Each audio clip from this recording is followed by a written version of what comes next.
महर्षि व्यास जी के अनुसार सतयुग, त्रेतायुग, द्वापर युग, कलयुग ये 4 युग हैं जो देवताओं के 12,000 दिव्य वर्षों के बराबर होते हैं। समस्त चतुर्युग एक से ही होते हैं। आरंभ सतयुग से होता है, अंत में कलयुग होता है। किसी भी जन्म में अपनी आजादी से किए गए कर्मों के मुताबिक आत्मा अगला शरीर धारण करती है। दोस्तों, हिंदू धर्म के सर्वोच्च ग्रंथ हैं सतयुग, त्रेतायुग, द्वापर युग, कलयुग। हर युग में कोई न कोई भगवान जन्म जरूर लेते हैं, ऐसा सभी लोगों का मानना है। लेकिन क्या आप जानते हैं कि किस युग में इंसान कितने जन्म लेता है? आइए जाने चारों युगों के बारे में कुछ ऐसी बातें जो आपने कभी सुनी नहीं होगी। सतयुग। सतयुग में धरती पर आत्माओं का वास हुआ करता था। जैसे हर शरीर का अंत होता है, ठीक वैसे ही एक समय आत्मा का अंत भी हो जाता है।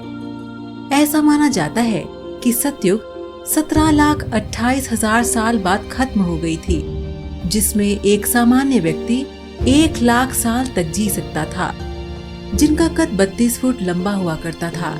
इस युग में इंसान अपनी इच्छा अनुसार मर सकता था। त्रेतायुग।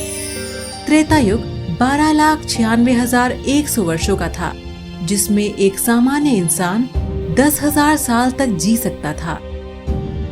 द्वापर युग। ये युग 8,64,000 वर्षों का था, जिसमें व्यक्ति 1,000 साल तक जी सकता था।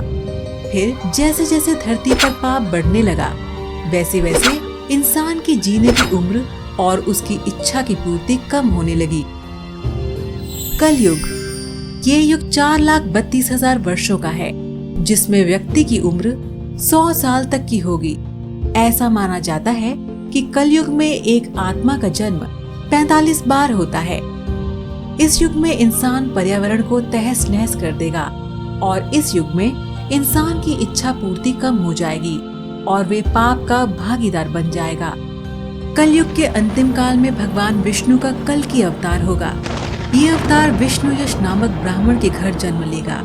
भगवान कल्कि बहुत ऊंचे घोड़े पर चढ़कर अपनी विशाल तलवार से सभी अधमरियों का नाश करेंगे। भगवान कल्कि केवल 3 दिनों में पृथ्वी से समस्त अधर्मियों का नाश कर देंगे। माना जाता है कि कलयुग के अंतिम समय में बहुत मोटी धारा से लगातार वर्षा होगी, जिससे चारों ओर पानी ही पानी हो जाएगा। समस्त पृथ्वी पर जल हो जाएगा और प्राणियों का अंत हो जाएगा। इसके बाद एक साथ 12 सूर्य उदय होंगे और उनके तेज से पृथ्वी सूख जाएगी और समस्त संसार का अंत होगा।